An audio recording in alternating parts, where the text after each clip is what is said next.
Hello and welcome to another transfer special. We at the Indie Football Podcast have been acquainted with guests from around the world, the very best in the business. Paul Gost, David Lynch, James Pierce, and today we have James Brooke.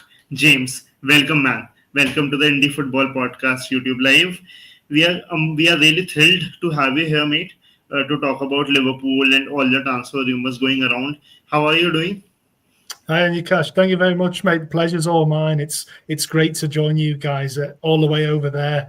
We're far apart in kind of distance, but we're obviously close together with the LFC family. So yeah, it's great to meet you both, and thank you for having me on. I'm great. I've just been painting today, so I've actually had a day off from writing. So I've got kind of paint all over my hands. I've been kind of busy with some DIY. So yeah, I'm good. Oh, that's wonderful, wonderful. And we have got Prathamesh here, who likes to be spoken to as Liverpool opinion and football opinion, a very popular name among our social media circles, and a very good friend of mine. Prathamesh, how are you doing, man? And excited to have James here. Absolutely. A very good evening to everyone, and really warm welcome to James once again. I'm really excited to ask you a few questions about transfers. Absolutely, absolutely. So, Prathamesh, you maybe can begin proceedings by beginning to asking James about whatever the first question that is there in your mind. Yeah, so I'll start with someone who is very close to my heart, someone who I have a bias towards, and that is Darwin Nunez. So, Oh, James, what do you think? How does the Luis Diaz situation affects his Darwin Nunez's exit from Liverpool? I think the situations are separate. To be honest, Prathamesh, I don't think they are particularly linked. I think Liverpool have had the plan being right from the start of the summer is to let go of Darwin Nunez. I don't think they see a future for him at the club, to be honest, and I think the players at peace with that as well. I think it's a mutual kind of parting of ways. There's no animosity or anything like that. It's just the right time. It hasn't quite worked out. He does have suitors, as we know. So I think the plan has always been to move Darwin on. In terms of Diaz, I mean, the Diaz situation is a bit of a difficult one to kind of get to the bottom of, really. Liverpool are kind of adamant that he's not for sale. So whether you kind of take that at face value or not, I think there is a question there, really. There's a feeling, really, that they have a price in mind for Diaz, and whether if somebody is willing to pay that, then Liverpool will maybe reluctantly do business. But I don't feel that they are linked. I feel like the plan has always been to let go of Darwin. I feel like Diaz, the plan kind of in pencil is to keep him, but I do think they have a plan going forward if obviously Bayern or whether it's an offer from Saudi Arabia comes in and they do eventually have to let go of Diaz. I think there's a plan in place for that. But no, I don't think that they are linked. I know that it's taken a bit of time with Darwin, and I know some fans are starting to think maybe he's going to stay. I think the feeling at the minute, the plan has been to let him go, really. So I know people have get the hopes up a little bit with Darwin, and he's done really well in pre-season so far. And to be honest, to be fair to him, he doesn't look like a player who's sulking. He's not angling for a move. It doesn't look like. He looks like a player who is settled and is kind of at peace with the plan that's being put in place for him. So from my point of view, I think that Darwin will still go. Diaz, I personally feel that he will go, and I've felt that since the end of the season. But I think that's a little bit less certain. all right, all right. Absolutely. Fair enough. I Yeah. think that's a good way to begin off proceedings, James. Now, there have been murmurings in the media about maybe Liverpool not being done in the striker market, and we are under Isak. But as our friend Loudmouth Football is asking, also known as UD, he's asking that which striker will replace him. Do you think Ekiteke is the replacement for Darwin Nunes, or do you think they have another name in the market? Like, do you potentially see another striker joining in before we talk about names? I think yes. To be honest, I do think that they will, just because. I mean, the Jota situation is of course an incredibly tragic one to speak about, but it does leave Liverpool with the unenviable task, really, of having to look at it from a football point of view. And it does mean that they are one short of what they would have liked to have been. So I do think that they will look for another striker after getting Ekitike through the door. I think that is the plan. And I mean, you speak about Isak there. I do actually still think that they are keeping an eye on that situation. I don't know whether that means that they will move ahead with it, but I think they are keeping an eye on it. I think he is the one that they want. So he is the name that he's the dream target. And I don't necessarily think that Ekitike coming in will deter them from that. I think that they could do them both. I don't know whether that's likely in this window. But I do think that if we see another striker come through the door, I know there's been some murmurings of Mateta and players like that. I'm a bit sceptical on those. But I think if we see another name like that come through the door, I think that will signal that they're not going to push ahead with Isak, whether that's this summer or next summer or whenever. But I think if we don't see another one, I think the plan is to get another one. I think the plan ideally is for that to be Isak. And if we don't see one coming this window, I think that plan, we should be keeping an eye on that plan maybe for next summer.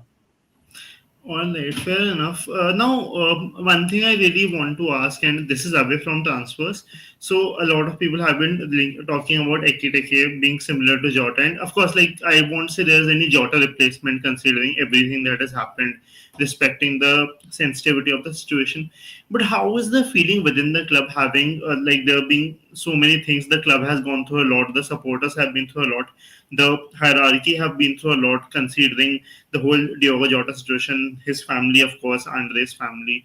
So, with all due respect to them, how is the feeling within the club? Have they been able to cope up with it? Has there been a change of plans considering everything that has happened? Unfortunately, how's the mood down there, James? Well, I mean, as you can imagine, it's incredibly somber, and it still is. Really, I think it isn't something that, it's only been 3 weeks or so, and that isn't a long enough time for family, friends at all to move on, and for supporters as well. I know it's still incredibly raw. It's still incredibly fresh. We're seeing the kind of distractions of the transfer market, and of course the tour has begun in Hong Kong as well. But the feeling is obviously still incredibly somber. And I think it will be for some time. And I think we saw the kind of the tributes to Jota at the Preston game. And I think the players being removed from that situation, it allows them to heal privately and as a group as well. And I think that's really necessary. But I think when the players come back for the start of the season, the fans, of course, are going to want to give their own tributes. And I think that's going to be difficult for the players once again, really, it's going to open up those wounds again. So I think this is something that we have to be really sensitive about for the full season, for the foreseeable. Really, it's obviously a really unprecedented situation, and the club, in my opinion, have handled it really, really well. I think they have struck the right tone, and that's publicly. I think they've dealt with the players really well behind the scenes, it sounds like, as well. So I think they couldn't have done much more from that point of view, and I think that's something for us as fans and obviously people covering the club to be proud of, really, because it isn't a given that they can handle that situation in the way that they did. And I think they've respected the memory of Jota, they've respected the privacy of the family, they've respected the players going through the grieving process. And I think, I think real full respect to those people behind the scenes who have been making the decisions, because I think they have done it really, really well, whilst also balancing the fact that, of course, that there is a football season to prepare for, there is a transfer market ongoing, and the club are obviously busy. In years gone by, if this was last year, we may have seen the club shut up shop and say, that's it, there's no more business, we hold what we have and we kind of try and get through it together. But this summer we know it's busy. There's irons in the fire. There's lots of plates spinning. So they can't just say that's it, we're finished. They do have to move on with the business, and I think they've done that really, really well. I think the statements from Michael Edwards and Richard Hughes were particularly poignant because they're the guys who are having to go into the market. And obviously, as you said, on your cash, there is no replacing Jota as a person. Absolutely. You just can't as a player as well. He was a really unique player. I think people forget sometimes just how good he was, because he did have that profile that you don't really see. He could just smash through defenders. He would just somehow find his way in front of goal from a really unlikely position. And but there are the people who have to look to the market and think, what do we do next? Basically, are Hughes and Edwards particularly, and I think their statements were really poignant for that. So obviously, very, very somber still, but there is unfortunately a job to be done as well. Absolutely. And before I move to Prathamesh asking the next question about transfers, I really want to appreciate the fact that you have actually spoken really well about it. And even I feel Arne Slot and Edward and Michael Edwards, of course, Richard Hughes, everyone was very straightforward, very like they said all the right words considering what was needed for all the fans to hear, for everyone to hear. Of course, in such a scenario, there are no correct words really, but I think they were very much on point as they should have been, and what you would expect them to be. Let's just take a few questions here before we move to Prathamesh with some of his questions. We are just a second. Hi, Kushal. And someone saying James, is Slot the sort of a manager wanting a presence like Jordan Henderson or James Milner at some point in his career? Maybe someone like Joel Weltman. That's actually a very unique sort of a name to say. What do you think on that, James? Well, I think, there's two different questions there, really. It's depending on whether that's as a player or as a presence around the squad. As he's asking as a presence around the squad, maybe with Henderson and Milner.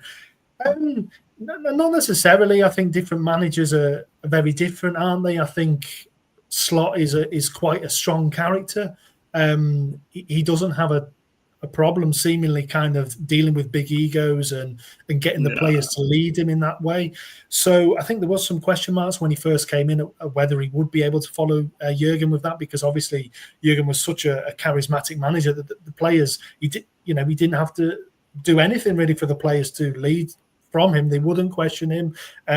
He had that presence of, he's such a big figure within the club that he doesn't need to kind of stamp his authority anymore. And when Slot came, having lost that from Klopp, you wonder whether he's going to be able to get those same players to lead him. There's really big characters within the Liverpool squad. Obviously, Van Dijk, Salah, these characters have been around the game a long, long time, won everything. So you question whether he could do that, and he hasn't had a problem at all. It helps that he's been winning games right from the word go, really. But no, to answer the question, I don't think he really does need somebody like that. He's got a captain in Virgil van Dijk who has absolutely grown into the role. He looks like a Liverpool captain. He was born to be a Liverpool captain, really. It helps that obviously him and Slot can speak in the native language together. He can get his ideas across to him a lot more easily. And I think the James Milner part of it, it was really nice to see Milner attend kind of the Jota's funeral and everything. I thought that was a really, really a good reminder. It was a great reminder of just what a good figurehead both he and Henderson were for the club. Obviously, people weren't so happy with the way Henderson left, but I think it showed that these two guys were so well respected within the group, and they were real figureheads for that group. But I think we've seen that leadership be passed along now. I think obviously there's a hole there in terms of a vice captaincy, and it will be interesting to see which direction we go in that way. Personally, I think it has to be Salah, really. just because of the kind of the figurehead that he is. I think Alisson's a very good candidate. I think Robertson's a very good candidate as well. But I'm not convinced that both of them are going to be there this time next year, unfortunately. So I think Salah and Van Dijk as a leadership too looks like a brilliant way to move forward. Joel Veltman is a bit of an out there kind of shout. I mean, he's a very good player. I don't know whether he's the kind of player that Slot or a Liverpool standard player, perhaps. Absolutely. Prathamesh, you can ask the next question. I think James has asked the last question, answered the last question very well. Yeah, so I'd like to follow up on James Milner as a player. So we saw Szoboszlai starting at right back in the last game against Stoke. So what do you think will be his role this season? That's a really good question, actually, Prathamesh. It was a surprise, I think, to hear that Szoboszlai had been at right back. I think it was interesting that both Frimpong and Conor Bradley were on the bench, and both of those played in the second half as a right back and a right winger. So, I mean, it does. Often you can read too much into these pre-season games, I think, and especially one that was behind closed doors. And obviously, we're all starved of action. We can't wait to watch the games. We can't wait to see the new players in action. So I think we can maybe end up reading a little bit too much into this while we're waiting to see more from the rest of the players. But it is interesting because obviously with Wirtz coming in, there is some debate about where Wirtz will play. I know some people are of the opinion he'll start from the left a bit more. I think he has been brought in to play in attacking midfield, which is Szoboszlai's position, really. So if you're looking at it basically, he is the person who will probably be the biggest loser from Wirtz coming in. And that begs the question, what is his role going to be, like you asked, Prathamesh? So personally, I can see him playing a little bit more deeper this year. I think he will be one of the options in that midfield too. We know that McAllister is struggling a little bit with a knock heading into pre-season. And obviously the workload on him was really heavy last year. And Gravenberch, they both played an awful lot of football. I think in an ideal world, Slot does want another player who we can rely on to start in that deeper role. We know Jones can do it. We know he did it a lot last year, but Endo's still in the squad. I expect he'll still be in the squad next year as well. And he obviously just doesn't trust him. Slot doesn't trust him to start games of football. So I think he does want somebody else to play in that deeper role, and I think that's what Szoboszlai will be doing. I don't think we've seen the last of him further forwards, but I think he will split his time between those two roles, really. Right back is an interesting one.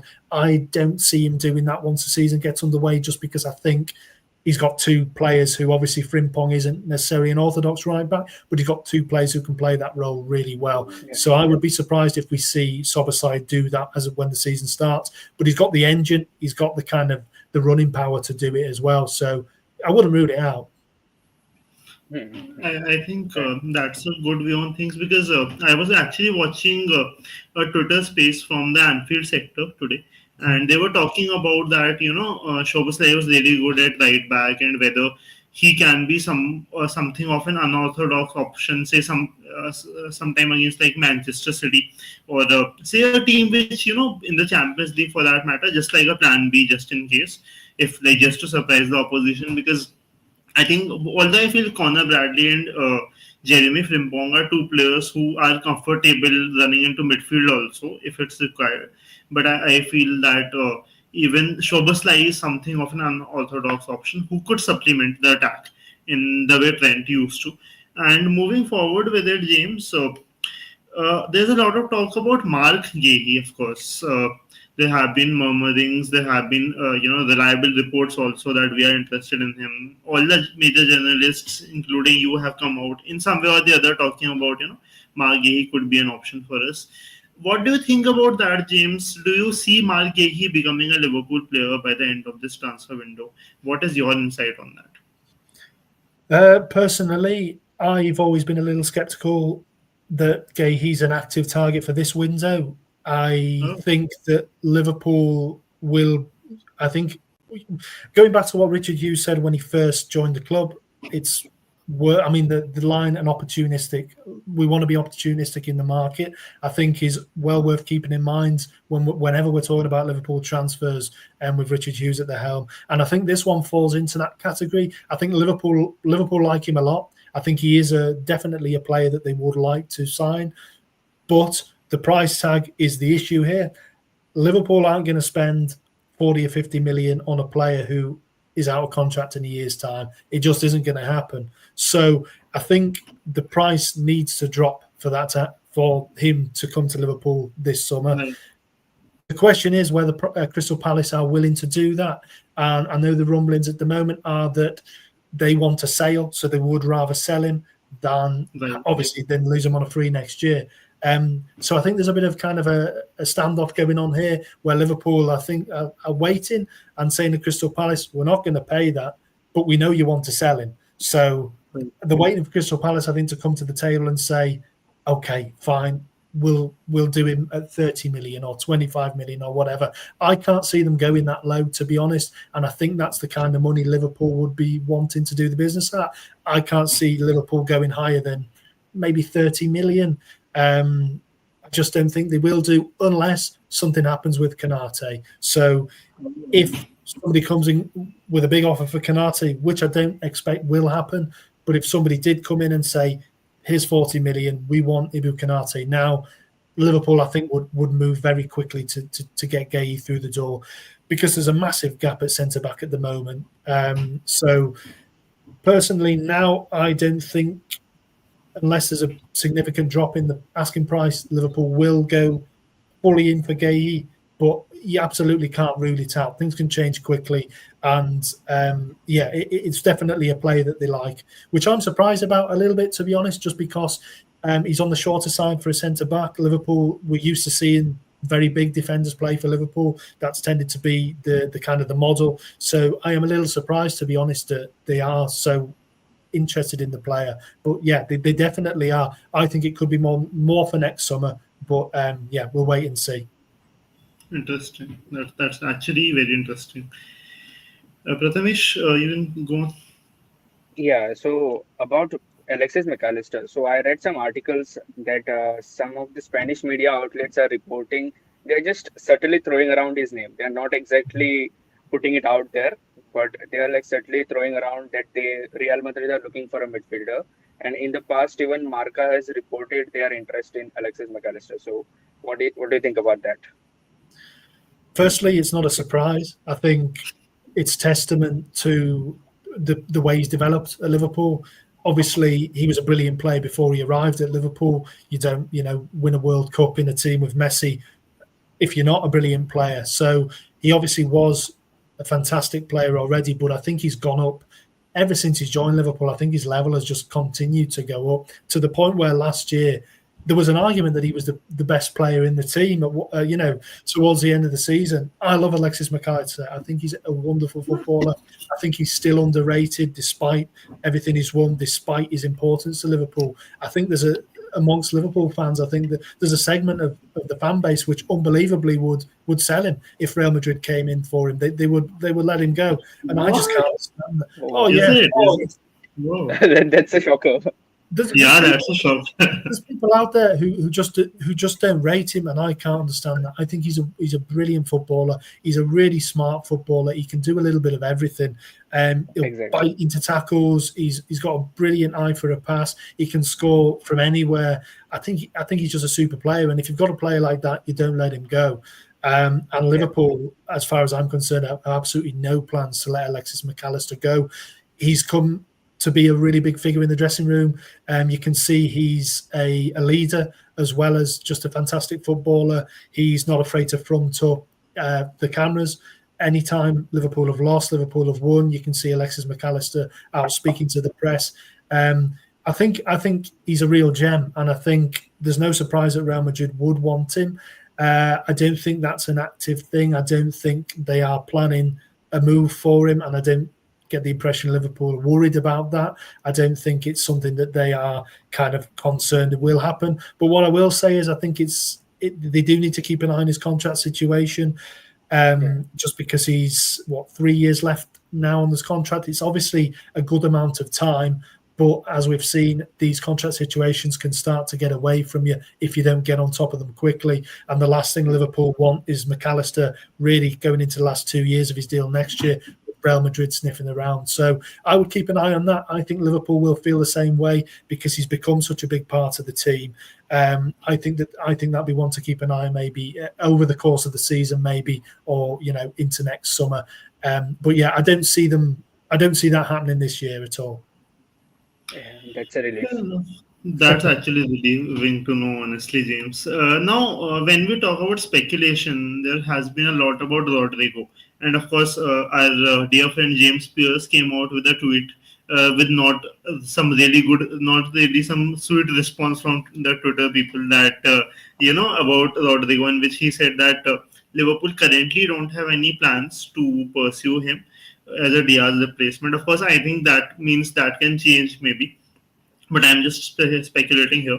So, in case Diaz goes, and I'm expecting that there's a high chance, that, like Bayern do have a lot of confidence, and of course, like I don't know if there's a high chance of him going or not. But do you think that in a scenario where Luis Diaz leaves the club, someone like Rodrigo could come in as a replacement? Do you see that happening, James? Again, I've always been a little bit skeptical about this link. We know that Michael Edwards in particular has a real historical fondness for Rodrygo. They tried to sign him when he was at Santos. That's not speculation. They did try and sign him. Rodrygo himself came out and confirmed that he almost joined Liverpool. So Liverpool, obviously, as we know, keep an eye on players for a long time. They track the development, so they will have been tracking him 100%. But I just don't feel like this is a very Liverpool kind of transfer. He's going to cost a lot of money to get out of Real Madrid. Obviously, it looks like he's probably available. I just don't see it. Like James has said there, it's just not something that Liverpool are really actively looking to do. Diaz, as I said to Prathamesh there, we don't know exactly what the situation is with him, but Liverpool have been very consistent all the way through that he isn't for sale. So I don't expect that they would put it out there that we are looking at Rodrygo, we are in talks with Rodrygo, even if they were. But yeah, I've always treated this kind of link with a healthy dose of skepticism, I would say. I do think he might leave Real Madrid. I do also think that we could see Bayern maybe come in for him if Liverpool shut the door on Diaz. But in terms of Liverpool and Rodrygo, I'm sorry to disappoint everybody, and I know that he's a very popular link and he's a super player. I think he would be a brilliant signing, but I just can't see that one happening. I think the money involved in terms of the transfer fee, in terms of the wages, in terms of what Liverpool have put out already, I think, as I said already, I think the dream signing in the forward line is Alexander Isak. The money it would take to get him, I think, is a special case. I don't see them shelling out 70 or 80 million on someone like Rodrygo. So, of course, it could happen. I could be completely wrong on that, but I would still be surprised if we see that take a step forward. I don't know what you guys would you both like to see Rodrygo? I don't know, because there's a bit of a split. Obviously, he did say some comments about Salah a few years back, and I wrote about those at the time, and I thought this doesn't bode well if he does ever want to move to Liverpool. But what do you guys think? I think I'm ready to forgive him. Yeah. So my next question would be about the defensive midfielder situation. So last year, Gravenberg did really well over there, and also we have Wataru Endo as a backup for this season. But do you think we'll be going for someone new in January or maybe next season? It's a really interesting question, and it's a really good question because I think it's one that's been overlooked a little bit in that obviously all the excitement about the forward line. We know Liverpool need a centre-back, but that question of a defensive midfielder has been kind of lingering ever since we didn't get Zubimendi last year. So the Gravenberch thing was a little bit of a stroke of luck. It was obviously brilliant coaching from Slot. It was brilliant from Gravenberch himself to step up in the way he did. But is he a long-term option still? We have to wait and see whether he can follow it up as he did last year and have another brilliant season. Bajcetic is one to keep an eye on just because he's obviously a really big talent and he can fill that role as well. but he's had hamstring surgery this summer. Slot didn't really seem to take to him last year, so I'm not convinced that he's thinks that Bajcetic can be the answer as well. So yeah, like you said, we were very, very lucky that Gravenberch stayed fit the whole season.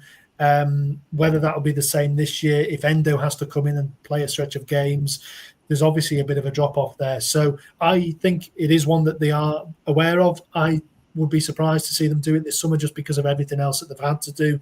January, it just depends on the market if something comes available. I think Angelo Stiller is a player who I like personally, who I could see being in the mix if that does happen.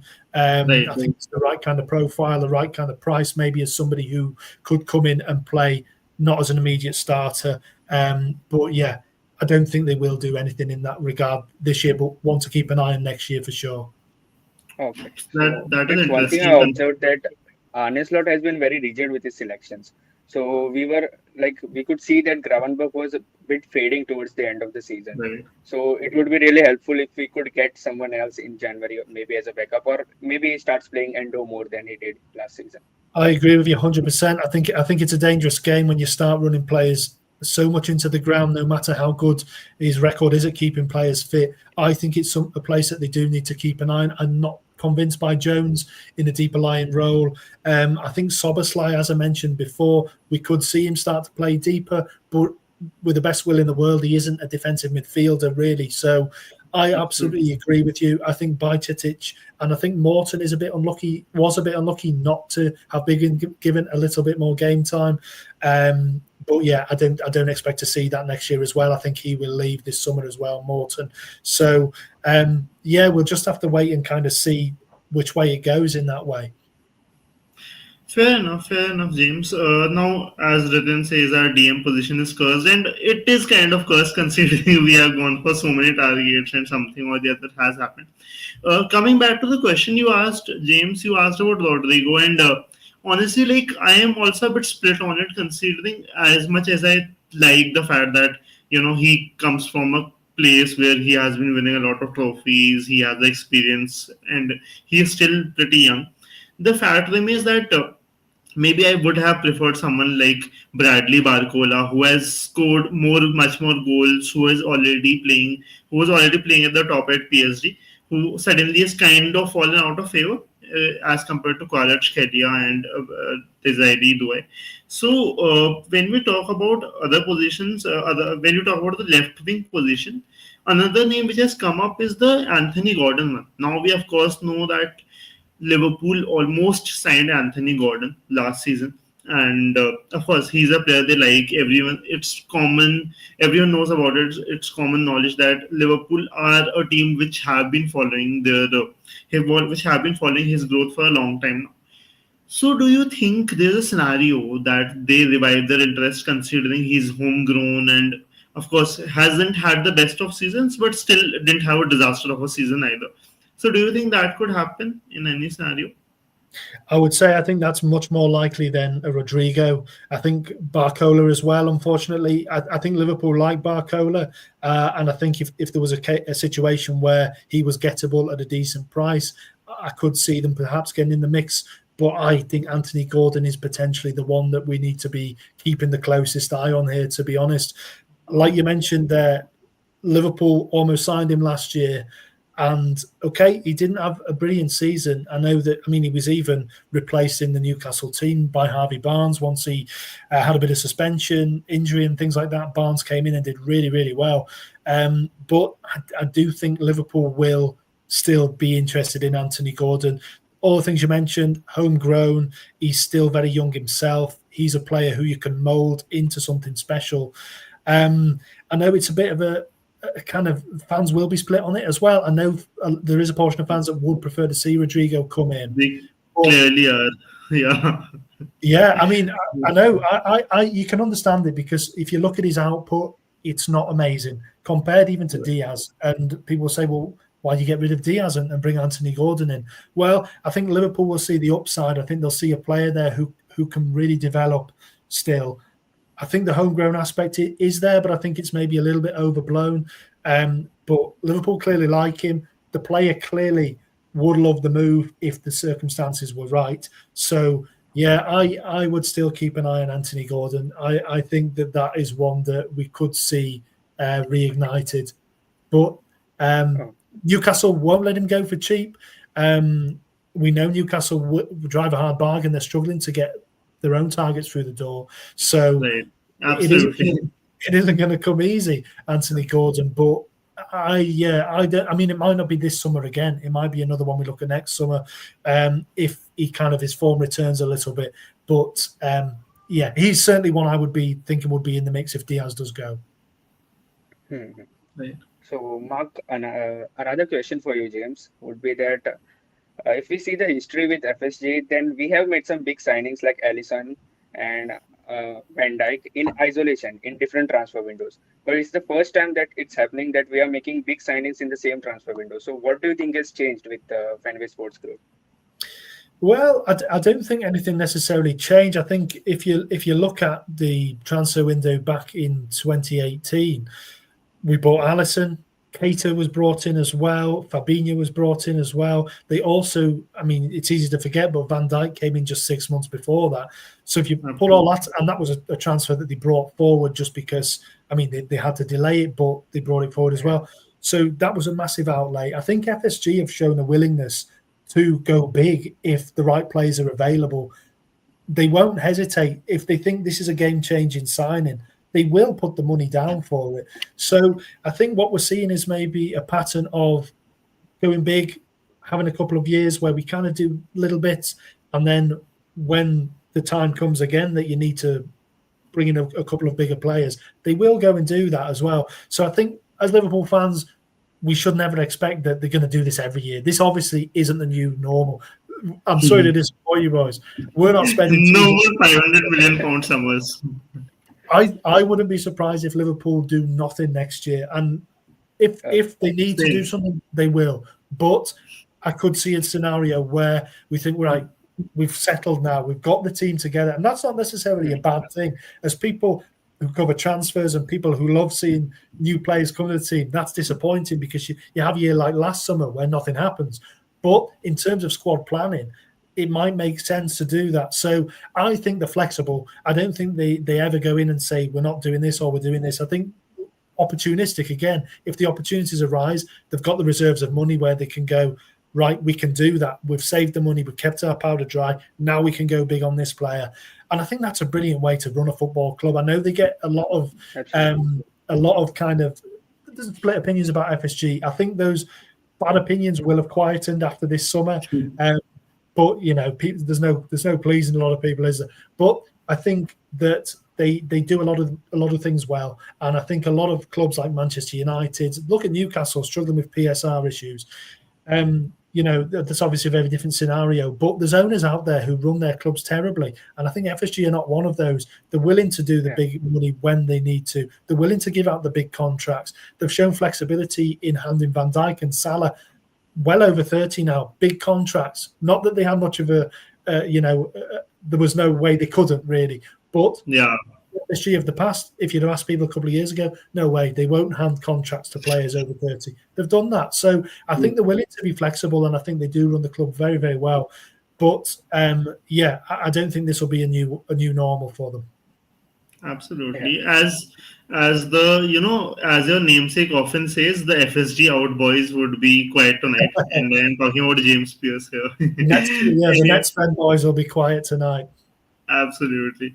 And so, of course, like someone's asking about Mark Gahey, we of course discussed him in detail. Now, another name which has come up recently, James, is Cresswell.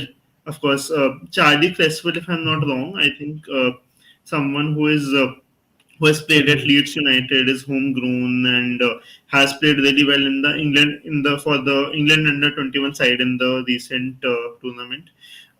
Now, do you think, because of course, like there was an article out from Paul Gost of the Liverpool Echo and others also, who often talked about the fact that Liverpool are looking for someone under the 20, 21, 22 age category who could come in and maybe be the long term heir to Virgil van Dijk, or maybe someone who could develop as a fourth choice centre half. Do you see Liverpool putting in a bid for him, considering, of course, Joe Gomez hasn't been the luckiest with his injuries. Jared Kwanzaa is gone, and as you talked about that, Mark Gay, he could be a next summer target. Do you see that happening?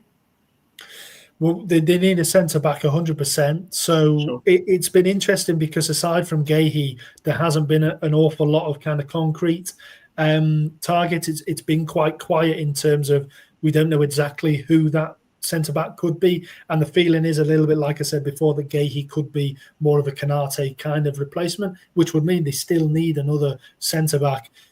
Charlie, I think he's a very good player. I think he showed that during the under-21 championship. I think he's a different kind of defender maybe than Liverpool would usually go for. He wins a lot of headers, which is a good thing. He's a bit more of an old school kind of centre half. The homegrown factor again may come into play, but I don't see really why they would have let Kwanzaa go and bring him in. I don't think he is an improvement on Kwanzaa. And so I would be surprised perhaps if we do see that kind of come to fruition. But I think he's the kind of the profile of defender that they're looking for in terms of age and that kind of thing. I think Giovanni Leone is a slightly more interesting link. He's a Parma centre back. He's only 18. I think he could be one maybe that could come onto the radar. I think there's a few out there. I like personally Joel Ordonez at Club Bruges. I think he's another one who is in that profile. He's a left footer, a very young player who's done well in a lesser league and could maybe come in. I think whoever it is, it should be a player who is willing to be fourth choice, really, because I think we've all forgotten just how good Joe Gomez is. I don't know about you boys, but we barely saw him last year. But when we did see him, Konate got injured. When Hendrick injured Konate, and Joe Gomez came in for a few weeks, he was brilliant. And it was such a shame he got injured when he did. And obviously, it was a bad injury he got, the hamstring one. We don't know how he'll recover from that. He's fit by the looks of it now. So I wouldn't be surprised if Joe Gomez is third choice centre-back next season. We see a bit more of him then. Maybe we think we will do. And then they bring in another younger player. I like Leone. I like Ordonez, like I say. I know there's Diamande as well, who's been looked at. So, one of those players comes in and does a year as fourth choice and then can develop. Next year, we might be looking at a situation where both Konate and Gomez go, and all of a sudden, this player who comes in as fourth choice is in a position where they're the second centre back at the club, basically. So it needs to be somebody who can make that jump quickly. But I do think initially it'll be somebody who comes in as a more of a backup. Okay. So let's go further back into the defense. So let's talk a bit about the goalkeeping situation. So we have now two very good keepers who none of whom would be willing to sit on the bench. So how do you think will be the squad rotation between them? Well, yeah, very good question. I mean, you say that, Prathamesh, but for me, Mamardashvili has to understand that he's coming into a club where there's the best goalkeeper in the world is the starter. He's coming into a club who've just won the Premier League. I know there's been reports that he isn't happy to come and sit on the bench. I'm not sure about that because I think he will understand the situation that we don't know what was promised to him last year. We don't know if there was a conversation where Alisson might be going, you may come in as the number one. But I would be surprised, to be honest. I don't feel like that was ever really seriously on the table. I think he will know he's coming to do at least a year, to settle in, to play back up to Alisson. And I don't see any reason why he shouldn't be okay with that. He's only 24. Okay, he's coming for big money in terms of goalkeeper. He's used to being a starting goalkeeper at a very big club, we must remember as well. Huge club, Valencia, obviously not in the position they were 20 years ago, but still a big club. But I think he will understand that this is another level. It'll take that time, and I think it'll do him good as well to not have that pressure. Because you see goalkeepers, how often do we see them come into big clubs? I mean, David De Gea is probably the best example those years ago, and eventually he turned it around. But go in and find it really difficult.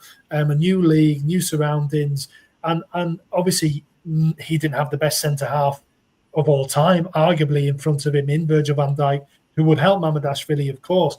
But I think it will help him to have that year to come in, see how the club works, play those cup games. Again, I think we may see him play some Champions League games, but I don't think there'll be a case of He's the Champions League keeper. Alisson's the Premier League keeper. I think he will very much be a backup for this year.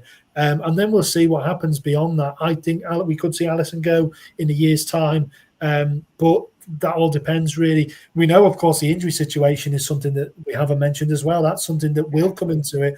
Obviously, we don't want Alisson to be injured, but the history suggests that he isn't going to play every game. So you do have to be ready as a backup goalkeeper at Liverpool that you're going to play a little more than a backup keeper at another club. But for me, going forward, I think Alisson, the situation is Alisson very much number one, and Mamardashvili will come in and accept that as being. I mean, he could win the shirt, I don't know, but you can't imagine it. If Alisson's fit, I know there's always been questions when Kelleher came in last year and did brilliantly. People saying maybe Alisson won't get back in. I was thinking, flipping it, come on. This man will walk straight back into the team. Will walk straight back in. And he did. Yeah. And he showed why when he came back in. So for me, if Alisson's at the club, he is the undisputed number one, really. But yeah, like I said before, in a year's time, I do think that will be something that we have to revisit. Yeah, that makes sense. Yeah. Fair enough. Now that we talk about Alisson and Konate, now this is a question other than transfers. Considering your sources at the club, who do you think will be the next vice captain? Considering Trent's gone. Yeah, I said before. I think Salah has to be the answer. If it was me choosing, I would have given it him when he gave it to Trent. To be quite honest, I'm not here to bash Trent. I don't know. I'm sure we've all bashed Trent privately. Yeah, absolutely. We have just been nice here. Otherwise, yes, we all have in our heads. And yeah, we all have. We've all had a moment, haven't we, lads? We've all said that man. But I don't. I mean, he's got loads of qualities as a player. But he's by all accounts a positive influence as well around the changing room. But I don't think he was ever a leader. I don't think he was ever captain material. And I think Klopp handing it in was one eye. I mean, Klopp was a sentimental guy. I think he wanted that Scouse heartbeat at the club as well. And I think he also had one eye on maybe Real Madrid are starting to move a little bit. Maybe this can keep him at the club. Obviously, that didn't turn out to be the case. But I don't think he was ever a leader. And I think Salah can feel a little hard done by that he didn't get the gig at that point. I think Salah's the right choice.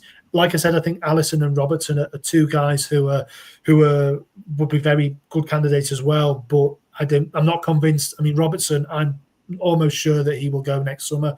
And Alisson, there's that question mark as well. So I think Slot will probably look at it and think, well, Salah, I mean, unless Saudi Arabia come in with a massive bid and he drops off over the next year, he's going to be here for the next 2 years. Virgil, I think, has eyes already on another contract beyond that as well. So those two guys, give them the foundation, the huge names, they instantly command respect. I think it has to be Salah. An outside shout, I think, who would probably be in the conversation if there weren't such big names already, is McAllister. And I've spoken about him already. I love him. I think he's a brilliant player, but I do think he's growing in that leadership role. The player that he is, the person he is, you can see he's got that kind of leadership about him. So I think he would be in the mix as well. But yeah, given the players ahead of him, he's got no chance this time. Interesting. Yeah. I mean, what I can say is that we promised James that we would have him for half an hour, but I think, James, you don't mind, we'll have you for like 10-15 minutes more if it isn't too much of a problem. Of course. Because everyone's really enjoying it. If you want to do an hour, boys, I'm fine for that. I've got a bit more painting to do downstairs, but if I can delay that, then that's not a problem. Yeah. That's really kind of you. It's a great luxury at Liverpool that we have a lot of national team captains. Like we have Endo, Robertson, Salah, Van Dijk. There are a lot of them. Szoboszlai as well. That's a really good point. Another point which I want to add, because I have thought about the fact that why didn't Salah get the vice captaincy when, a few years back when Trent got it. And it's my view, and I may be wrong. Of course, you can contradict that. Is that because Mane was also there at the club, and there was always that, under the table or not maybe under the table. Like there was a bit of a vibe of some animosity between Sadio Mane and Mohamed Salah. Not professionally, of course, they were really good when it came to playing together. But even they have talked about later that they were not very good friends, and I think maybe there might have been ego clashes considering one of them might have been the vice captain. So that could have been a factor. in making Trent a unanimous choice. Do you think that's true? That could have been a reason for not giving Salah the captaincy, No, I vice don't think. captaincy. Well, I think Mane left the club that summer as well, so Mane was out of the equation, summer 23. So Oh, all um, right. I don't think that there was a that would have been a factor. I don't think Klopp would have factored that in as well. I think Yeah, it was purely, like I said, I think Klopp's a sentimental guy. I think he saw that Scouse kind of heartbeat going forward. And I think that's mainly what it was, to be honest. I mean, you can't speculate. It's a personal decision, really, from Klopp, I think. And obviously, Mane and Salah, as you rightly point out, weren't on the best of terms away from the pitch. But no, I don't think that would have played a part. fair enough, fair enough, Also, fair I'd enough. like to point out that Klopp has a habit of giving captaincy to people who are close to leaving the club. In that game Yeah, against Spartak Moscow, I guess, or CSK Moscow, one of them. And also with Coutinho. Emre Can, it was given to Emre Can right Was before he it? left the club. Was it? yeah. And did Yeah. Coutinho not captain? He wasn't captain that night, was he?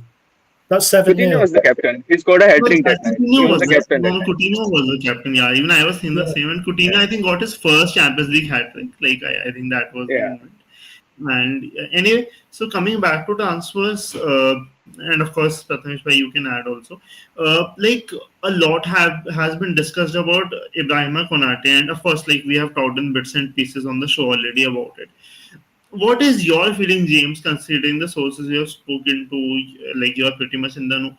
What do you think that do you feel that there's a scenario that he might leave for Madrid, or do you think, as David Lynch recently said on one of the podcasts, that this news from his side is that he's still keen to sign a contract? Like, of course, we know he loves the club, but do you think he's hinging towards a Real Madrid move? Or do you feel that still he prefers Liverpool and he would want to sign a contract extension here only? I think it's all gone a little bit quiet, really, on on Canate. I don't know. I don't know. I think at the moment it's not looking great. I would say. I think the obviously the comparisons have been drawn with Trent.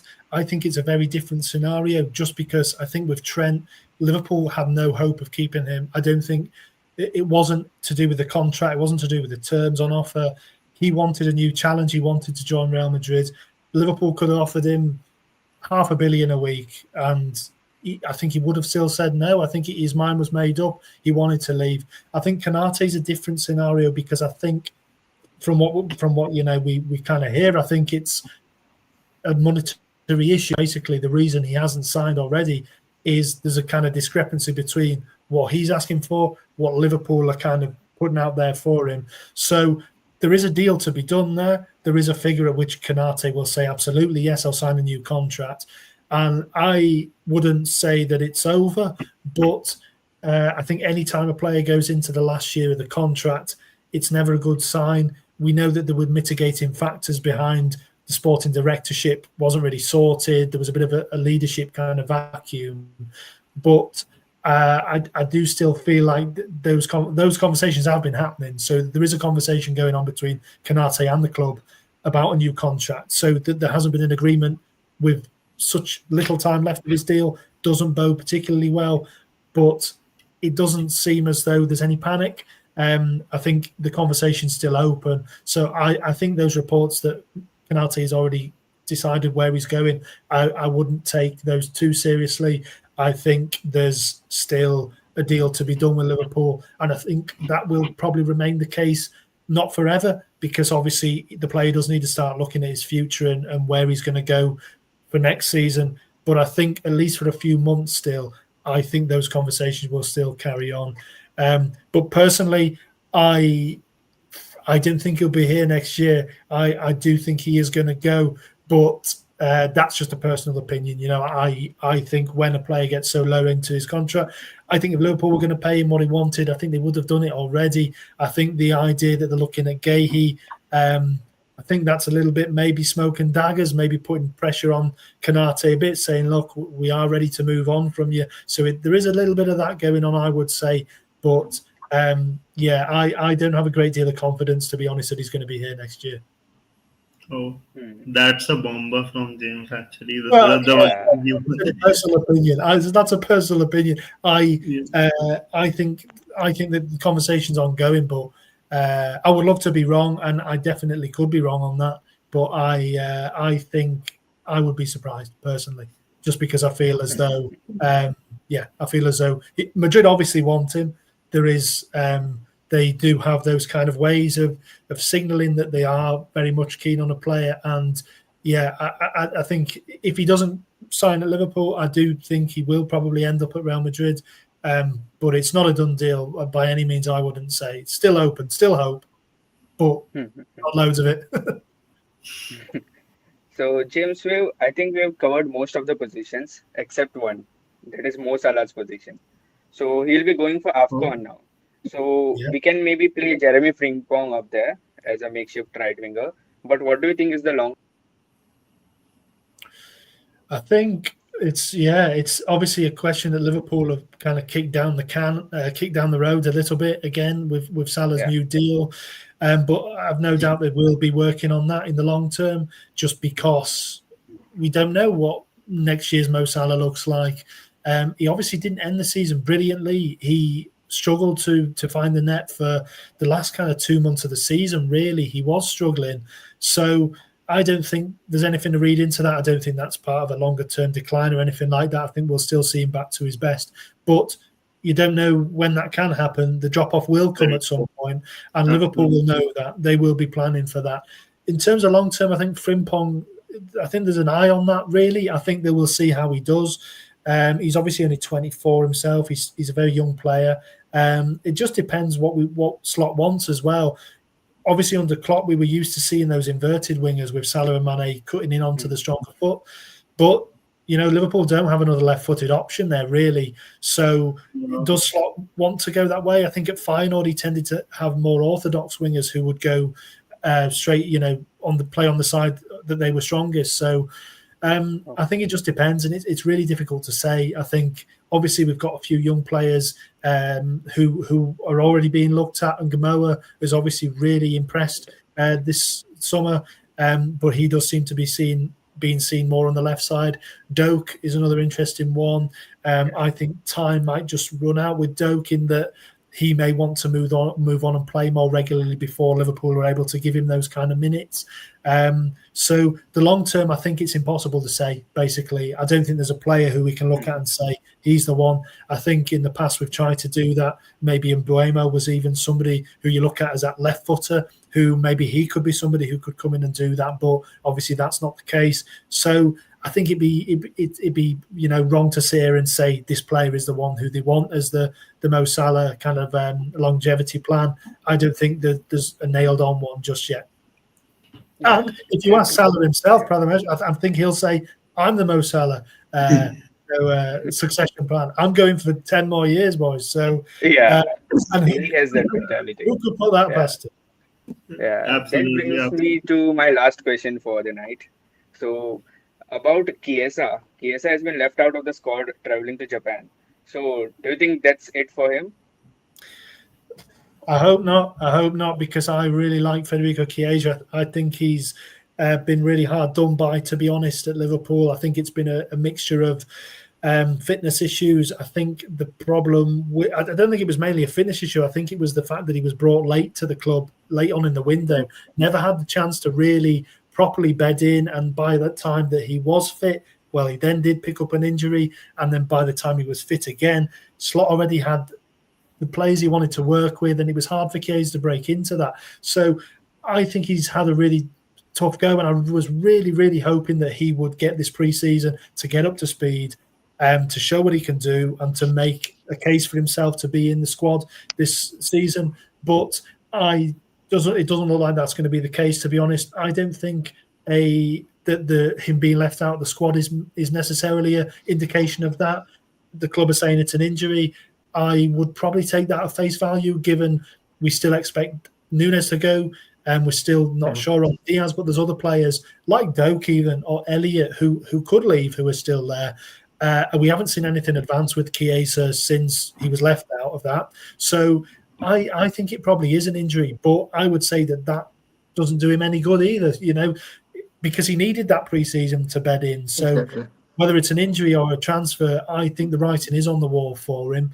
But I wouldn't say it's because of that. But I can't see him being here next year. And I'm really gutted about that because I was hoping we would sign him 5 years ago. I thought he looked like a player who would be perfect for Jurgen Klopp, really. And I think he would have been at that time, explosive, direct. I think he could have done a lot of damage at Liverpool. And I still think he could have made an impact last year. But I do unfortunately think we're not going to see him in Liverpool. It might be a loan, perhaps, but even if it is a loan, I don't see him coming back from that loan and then making an impact in a year's time either. So, unfortunately, I do think the writing is on the wall there. Yeah, it's kind of disappointing. It is very disappointing, mate. I think he, and whenever we've seen him as well, he's offered a lot, even in the pre-season games that at Preston. He made an impact, he does offer something. And as a kind of a player, as a sixth choice forward, I think Liverpool would be very happy to keep him around. But the player himself, he wants to play. He wants to play the World Cup next year. And you can understand that really. He just hasn't had the minutes there. He hasn't been in the Italy squad since he joined Liverpool. So the World Cup coming up, you can understand why he would want to go back to Italy, put himself back in the kind of the conscious over there. I can understand it from his point of view. I think Liverpool, if Chiesa turns around and says, I want to stay, I'm happy to stay, I think they'll say, no problem. Okay, brilliant. We'll keep you around. And you're a brilliant option off the bench whenever we might need you. You mentioned AFCON. He could do a job there as well. So I think he will be on the player himself. But I would be surprised if he's still about, which does kill me to say. All right. But we can still sing the song, boys. Yeah, I think the song is great, and I think a lot of us have heard it in the shower during games, like whatever it is, because it's a wonderful song, and who doesn't love Federico Chiesa? I just have a last couple of questions. So only one of them is about transfers, and I kept the most ridiculous question for the last, considering everything that has been going on Twitter. So there have been talks about that a possible scenario in which people have been talking about Chiesa, Diaz, and Nunes all leaving, and potentially Doak also, and Liverpool just going all in and buying Isak, Rodrygo, and Fofana. Do you think in any remote possibility, there's any remote possibility that Liverpool could go all in with all these signings, considering Fofana is someone who is still young, has a lot to offer, is good with both feet. Do you think a scenario in which Liverpool could really go that much, spend that much, like that would take signings close to 500 million pounds? Do you think that could happen anyway? You never say never, just because, like I said, with Liverpool, I don't think they do have a set. Well, they have a plan, but I don't think they will say no to anything necessarily. I think if the opportunities were there and it made sense, I think we could see them do anything. But realistically, I don't see a scenario where they sell 3 forwards and bring 3 in. I don't think that would happen, just given the money involved. I think we would see more Rio. I think he would be promoted a little bit more. Doak, well, you say Doak would be sold. They might look at options in terms of Frimpong playing a few more games up top and finding solutions like that. As I mentioned at the start, I could see a scenario where Liverpool do sell Chiesa, Nunes, Diaz, Doak, and bring Isak in. I could see that happening in theory, because we know how much they like him. We know the money's there to do the deal. And in terms of a pure kind of financial sense, it would kind of line up a little bit. And I think the way you look at the forward line is Liverpool had 6 forwards last year. Chiesa barely played. Slot can probably thinks, well, we can do with 5. I mean, at the minute, we've got what?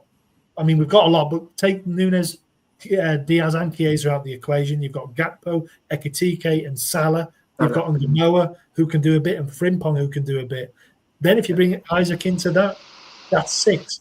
But one of them's a young player. One of them's a player who isn't really playing as part of the forward line most of the time. So I could see a scenario where that would happen, where Liverpool have essentially 4 forwards, Ekitike, Isak, Salah and Gakpo, and then they use Ngumoa and Frimpong kind of sparingly. I could see that happening.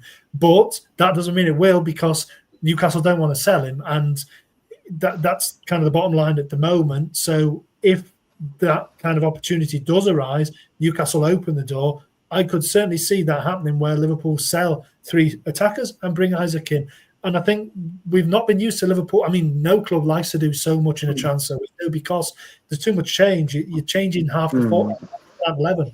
But Liverpool did it 2 years ago with the midfield where they bought 3 new players in who were 3 starters essentially. And the Gravenberch took a little while to kind of to bed in. But they did it and it's worked. So that's not to say it would work again, but I could see it where they just have a complete overhaul, set themselves up for the next few years. So yeah, I could see that. Fofana, you ask about specifically, again, I'm a little bit skeptical just because I think the money it would take to get him out of Lyon, it sounds like 40, 50 million. I think he's a young player who would take a lot of kind of developing. Yeah, I can't see Liverpool kind of going really big on him, but yeah, they obviously like the play. That's not to say they won't do. We've been seeing this window. Liverpool are doing stuff that we haven't been expecting them to do. So they obviously do like Fofana. I'm not convinced that they'd spend quite so much to get him though. Fair enough. And before I say it, a massive thanks to you, James. Before we end this, I just want to ask you one thing about, like, you have made your way right up Rousing the Kop, and, like, you are the managing editor now, handling such a big and popular sports media house, and doing it so well, being active on Twitter, engaging, having club sources. So how does someone like you, how are you able to manage through everything? How do you get your sources? Like, tell us a bit about your day. Tell us a bit about how you have been able to, be active so much in the transfer window, be reliable also, write articles on the go. Tell us a bit of an insight into that, how journalists like you work. And then, of course, we can end the show on a happy note. Well, I think everybody works differently, basically. I think it depends what kind of era you're from, really. I don't know about you guys, I'm 32 in a couple of weeks. So I'm kind of from an era where I kind of grew up a little bit with social media. So you kind of get used to kind of being on there and the way that transfers have moved these days to it being a lot on that kind of platform. I think I've been able to kind of move with that a little bit. I know for younger people that's even easier because they've never known anything different essentially, so they kind of grow with that.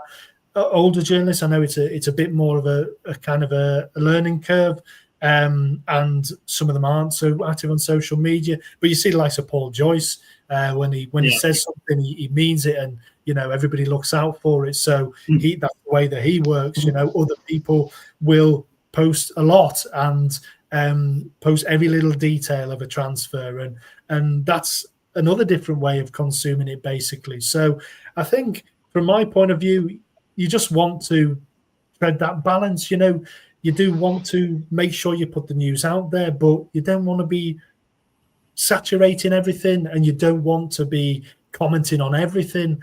Somebody who I look at, who I know, I think you said you had on the show, David Lynch, is a brilliant example, I think, because he's a guy who worked his way through into journalism, then has branched out on his own, basically. And he is somebody who you won't get him to talk openly about a stupid transfer rumor or to give credence to something that he will speak on what he knows, and he'll speak on what he's been told, and he'll speak on what kind of sources are telling him. And everybody has different kind of sources. Everybody speaks to different people within the game. There's so many people within it. You've got to learn who to trust and who somebody will tell you something and you need to know whether to dismiss it or whether it's kind of worth running with. So it takes a long time, I think, to build those relationships. And like I said, David, to me, is somebody who really to look up to in that respect, because he won't actively talk about something unless he knows about it. But when he does talk, that what he's saying is worth listening to. And I think that's what everybody aspires to be like. But yeah, my day is probably not as exciting as you might think. But, I do something that I love in covering Liverpool. I'm lucky to do it. And, it's great speaking to guys like yourselves who, For have sure. read content and enjoy it. So that's ultimately why we do it as well. It's to keep people informed, but also to connect with people and to through writing and that kind of thing. So yeah, it's always a pleasure to speak to people who are like-minded. So yeah, I don't know. It's something I'm used to. Really, you speak to people, you write a lot, and you just kind of get into the flow of it. So Twitter is something that is, yeah, like I said, different eras have different views on it. I am still trying to get into posting a lot. I do get some pushes sometimes. You need to post a bit more, but Right. you've got to find that balance, haven't you? Absolutely, Hmm. absolutely. I think it's in the digital world, it's important to kind of have something for yourself, something for the world, and Yeah. something in between that makes you love whatever you do. But yeah, again, thank you so much, James. And as you mentioned about David Lynch, also you yourself are a big gentleman man. I mean, it's been a pleasure talking to you. I'll be honest with you. In the last 3 years, when we have been doing so many podcasts, I of course had Doipan also with me, who's another one of my friends. Now, like it wasn't always easy reaching out to people because we had to find contacts, and not everyone was very responsive in the first time. We had to reach out, wait for a response again and again. And of course, like I think the journey's been beautiful. We have met some wonderful journalists like yourself, and I really appreciate how open you were to doing this, and how nice you were in us rescheduling it and answering all the questions, not even putting any time constraints, which is something which I really admire, because a lot of people do pretend to be busy. Happens with me myself also at times. So I really appreciate you doing that, taking out the time. And of course, Prathamesh, a very good friend of mine. Thank you so much, man, for taking out the time. Hmm. He's Anytime. a doctor, so he had his night duty yesterday, and he was very excited. He was like, "No, bro, I'll definitely be there." So of course, like there Wow. are great people in the community here, Well, and it's late for you. Are you a dentist as well, Anyakash? Is that right? yeah, Yeah, yeah. Lucas is a dentist. And you're a Yeah. doctor, Prathamesh. What do you Yeah. specialize in? Yeah, I'm a general physician. Okay, GP. Nice. Yeah. Yeah. Yeah. Cool. So Good. by Well, the way, I mean, James, yeah, I want to tell you, like, we really respect the work that you're doing. thank Like, you. Absolutely. it helps us a lot. Like, it helps us a lot to clutter out everything and listen to what is actually necessary. Thank you, mate. I really appreciate that. Like I said, it's you never really know. You sit and you write and you hope somebody reads it. But yeah, I really appreciate that, boys. Thank you very much. And anytime, I'm more than happy to come on and if I'm free, so just drop me a message, and I'm sure that we can always work it out. Yeah. Thank you so much, mate. In No, between fixing teeth and saving lives, respectively, we have found a way in the footballing community, and we are thankful for people like you. So thank you so much, James. Good vibes all around, and we look forward to having you soon. And thank you for always being the gentleman that you are. Thank you. thanks, boys. See y'all, guys. Yeah. Sure. Take care.